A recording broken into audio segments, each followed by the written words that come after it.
तो जय हिंद दोस्तों, आप सबका स्वागत है हमारे आज के इस वीडियो में। और जो एसएससी जीडी का फाइनल मेरिट लिस्ट है वो आउट हो गया है। 4-5 दिन पहले ही आउट हुआ है और सबको पता चल ही गया है कि किसको कौन सा फोर्स मिला है। और आपको पता ही है कि जैसे 28 तारीख को जो रोज़गार मेला होने वाला है उसमें कई बच्चों को कॉल किया गया है और उनको बताया गया है कि आप वहाँ पर आइए और आपका जो ज्वाइनिंग लेटर है वो आपको वहाँ दिया जाएगा। और जिन बच्चों को कॉल नहीं आता है उनको टेंशन लेने की कोई बात नहीं है। जिनको कॉल नहीं आएगा उनको जो उनका ज्वाइनिंग लेटर है बाय पोस्ट भेज दिया जाएगा। और कॉल किया था कई बच्चों ने और उन्होंने मुझे बताया था कि हमें कॉल आया है लेकिन हम जाना नहीं चाहते। तो उनको भी देखो, टेंशन लेने की कोई बात नहीं। अगर आप नहीं जाओगे तब भी जो आपका ज्वाइनिंग लेटर है वो आपके घर पे बाय पोस्ट जो आपका एड्रेस है वहाँ पे भेज दिया जाएगा। इसके अलावा बहुत से बच्चों ने मुझे कॉल करके पूछा था, बहुत से मेरे भाई हैं जिन्होंने मुझे बताया था कि हमारा जो सिलेक्शन है वो बीएसएफ में हुआ है या किसी और फोर्स में हुआ है, तो हम आगे पढ़ाई करना चाहते हैं, तो क्या हम ज्वाइन करें या ना करें।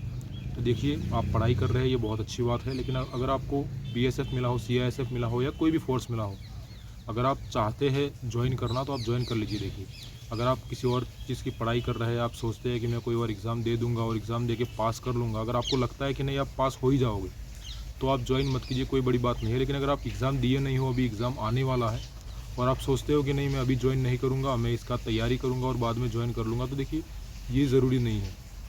अगर आप जो अभी ज्वाइन नहीं करोगे, बाई चांस अगर आपको उस समय आपका सिलेक्शन नहीं हुआ उसमें और आपको कोई जॉब नहीं मिला तो आप बहुत पछताओगे। फिर आप यही सोचते रहोगे कि भाई मैंने क्यों ज्वाइन नहीं किया। अभी ज्वाइन ना करने के चक्कर में मुझे कोई जॉब नहीं मिल रही। तो मैं आपसे यही कहना चाहूँगा कि आप कोई भी फोर्स मिला हो आप उसमें ज्वाइन कर लीजिए। देखिए, जो पढ़ाई का टाइम है, ट्रेनिंग में मैं यही कहूँगा कि ट्रेनिंग के अंदर बेशक आपको थोड़ा कम ज़्यादा मिलेगा, लेकिन जब आपका ट्रेनिंग ख़त्म हो जाएगा उसके बाद में जो आपका पढ़ाई का टाइम है आपको मिलता रहेगा। हाँ, हर फोर्स में एक जितना टाइम नहीं मिलता है।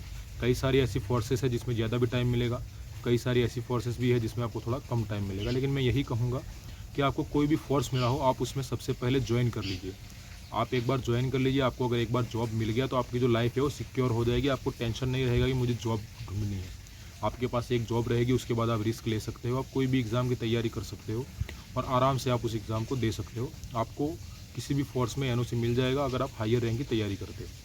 दूसरी बात यह है कि कई सारे बच्चों ने पूछा था कि हम अगर ज्वाइनिंग करते हैं तो ट्रेनिंग के टाइम में हमें एग्ज़ाम के लिए छुट्टी मिलता है या नहीं मिलता। तो देखिए, जो ट्रेनिंग के टाइम में एग्ज़ाम के लिए छुट्टी है वो मुश्किल है।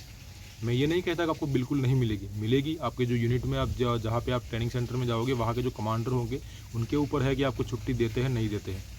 और नॉर्मली अगर आप छुट्टी लेके जाते हो, अगर आप जैसे आप शुरू से आप एग्ज़ाम दे रहे हो तो उस समय आपकी छुट्टी ज़्यादा हो जाती है और इसमें रूल होता है 15 दिन का, 20 दिन का। आप अगर उससे ज़्यादा आप अगर ट्रेनिंग से एब्सेंट हो जाते हो तो आपको उस समय रिलीगेट कर दिया जाएगा। तो उन हालातों में आपको हो सकता है छुट्टी ना मिले। किन्हीं इमरजेंसी कारणों के तहत ही आपको छुट्टी मिलती है, इसके अलावा आपको छुट्टी नहीं मिलती है। ठीक है, तो ये बात का ध्यान रखिएगा। अगर आपको लगता है कि आपने जो एग्ज़ाम दिया है उसमें आप आराम से पास हो जाओगे, आपके एक या दो एग्ज़ाम ही बचे हुए हैं, तो आप उस समय आप ज्वाइन मत कीजिए। अगर आपको लगता है कि आप पास हो जाओगे और अभी मेरा सिर्फ एक ही एग्ज़ाम बचा हुआ है तो आप मत ज्वाइन कीजिए, कोई बड़ी बात नहीं है। ठीक है, बाकी अगर आपको लगता है कि नहीं अभी तो एग्ज़ाम जो वैकेंसी है वो निकली ही नहीं है, लेकिन मैं वो एग्ज़ाम देना चाहता हूँ, वो ट्रेनिंग के समय में आएगा, फिर मैं जाके छुट्टी लेके एग्ज़ाम दूंगा, तो ये मुश्किल है, ये नहीं हो पाएगा। दूसरी चीज़ ये थी, डॉक्यूमेंट के बारे में मुझे पूछा कई भाइयों ने कॉल करके बताया था कि भाई डॉक्यूमेंट कौन कौन से ले जाने, कौन से साथ में रखने नहीं रखने। तो डॉक्यूमेंट का यही है कि जो जो आपने मेडिकल में लेके गए थे डॉक्यूमेंट, मेडिकल में जो आपने डॉक्यूमेंट दिए थे वो सारे के सारे डॉक्यूमेंट आपको लेके जाने हैं और वो सारे डॉक्यूमेंट वहाँ पे आपके जमा होंगे। उसके अलावा जो एक्स्ट्रा डॉक्यूमेंट होंगे वो आपके जो आपका ज्वाइनिंग लेटर आएगा उसके अंदर सब लिखे होंगे, जैसे कि पुलिस वेरिफिकेशन हो गया या जो कैरेक्टर सर्टिफिकेट जो एसडीएम का निकलता है वो सब हो गया। तो ये सब अंदर होंगे, उसको आपको साइन करवाना होगा, उनसे फिलअप करवा के। ठीक है, ये है। दूसरा ये था कि सामान क्या क्या लेके जाना है।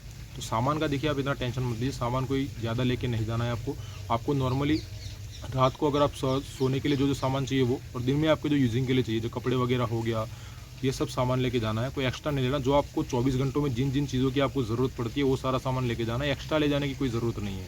ठीक है, बाकी कोई इतनी बड़ी बात नहीं है। बाकी मैं सबसे यही कहना चाहूँगा कि जो भी आपको जिस भी फोर्स में आपका सिलेक्शन हुआ है, आप मेहरबानी करके उसमें ज्वाइन कर लीजिएगा, क्योंकि अगर आप इस बार ज्वाइन नहीं करोगे, भगवान ना करे अगली बार आपको नहीं मिला, तो उस समय आपको बहुत ही ज़्यादा दिक्कतों का सामना करना पड़ेगा। मैंने पहले भी एक बार वीडियो डाला था, उसमें बताया था कि एक भाई था जिसको बीएसएफ में उसका सिलेक्शन हो गया था लेकिन उसने ज्वाइन नहीं किया था और उसे लगा कि हो सकता है अगली बार मुझे सीआईएसएफ मिल जाएगी, लेकिन जब वो दोबारा एग्ज़ाम देने के लिए गया तो वो रनिंग में फेल हो गया था। अभी वो बहुत पछता रहा है, लेकिन उसके पछताने का कोई फ़ायदा नहीं है, क्योंकि अगर आप एक बार अगर आप फेल हो गए, आपने भले ही ज्वाइन किया फिर आप वापस आ गए, फिर आप दोबारा सोचोगे कि मैं दोबारा भर्ती देने जाऊँगा, मैं एक बार पास हो गया तो इस बार भी पास हो जाऊँगा, तो ये मुश्किल है। इसलिए मैं यही कहना चाहूँगा कि आपको जो भी फ़ोर्स मिला है आप उसमें मेहरबानी करके ज्वाइन कर लीजिए।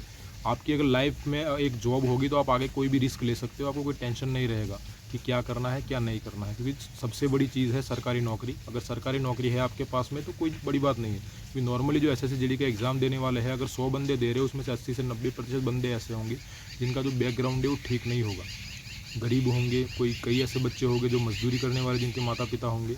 तो देखिए, आप सबसे पहले अपने घर की परिस्थिति देखिए। अगर आपको लगता है कि मुझे जॉब की ज़्यादा ज़रूरत है, आप जॉइन कर लीजिए। अगर आपको लगता है कि नहीं ये जॉब नहीं होगी तो भी मैं कोई और जॉब ले लूँगा, तो आप जॉइन करें, ना करें, ये आपके मन की बात है।